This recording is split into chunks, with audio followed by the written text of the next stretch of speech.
मनुष्य के जीवन में जब तक अध्यात्म नहीं होता तो जानवर होता है। वो मनुष्य रूप में वो राक्षस होता है, वो जानवर होता है, क्योंकि उसको पता ही नहीं धर्म किसे कहते हैं, अध्यात्म का पता नहीं, तो डर किसका उसको। देखो, डर जब तक भगवान का और धर्म का नहीं होगा तब। हम एक किसान की बात करें, उसने 100 रुपए का गेहूं बेचा और 110 रुपए आ गए उसके पास। तो जब घर में गिना गया तो 110 रुपए थे। तो उस किसान ने पहले आज्ञा करी कि उसको जाओ पूरा रुपया दिखाओ कि 10 रुपया आपके एक्स्ट्रा है, ये लीजिए, तब हमारे घर में पानी पिया जाएगा, ऐसे नहीं पिया जाएगा। अब अगर आज का समय देखो तो दबा के रख लिया जाएगा कि 10 एक्स्ट्रा में आ गए, लेकिन वो 10 तुम्हारे लिए हानिकारक है। तो आज का समाज चरित्र को बेच करके, धर्म को बेच करके वो धन की प्राप्ति चाहता है।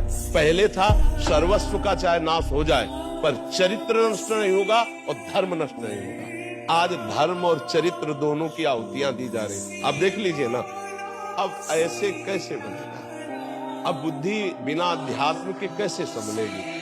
अब और समस्या ये है कि अध्यात्म का सही अर्थ तभी आपको समझ में आएगा जब हम अध्यात्म में स्थित हो, हमारे अंदर अर्थ लोलुपता ना हो, हमारे अंदर भोग लोलुपता ना हो, तो हम समाज को अध्यात्म का दर्पण दिखा सकते हैं। लेकिन यदि अध्यात्म को हम बेचते हैं तो अध्यात्म का रंग नहीं चढ़ेगा।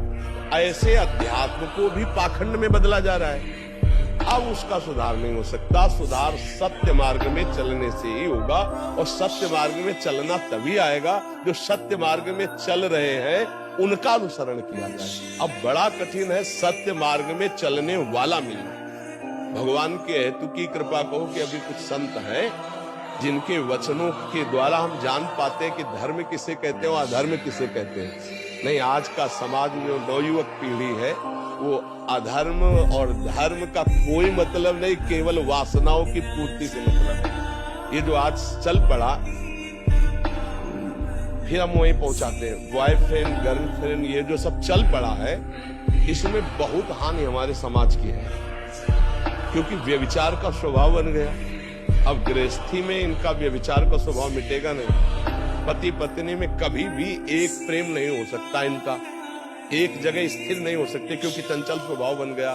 अब इस चंचल स्वभाव में हिंसाएं होंगी, बहुत हो रही हैं, आप देख लीजिए। इसी चंचल स्वभाव व्यभिचार के कारण हिंसा वृत्ति बढ़ गई, इसी के कारण व्यसन बढ़ गए, नशे बढ़ गए। किसी ने किसी को धोखा दिया, किसी ने किसी को धोखा दिया, कोई किसी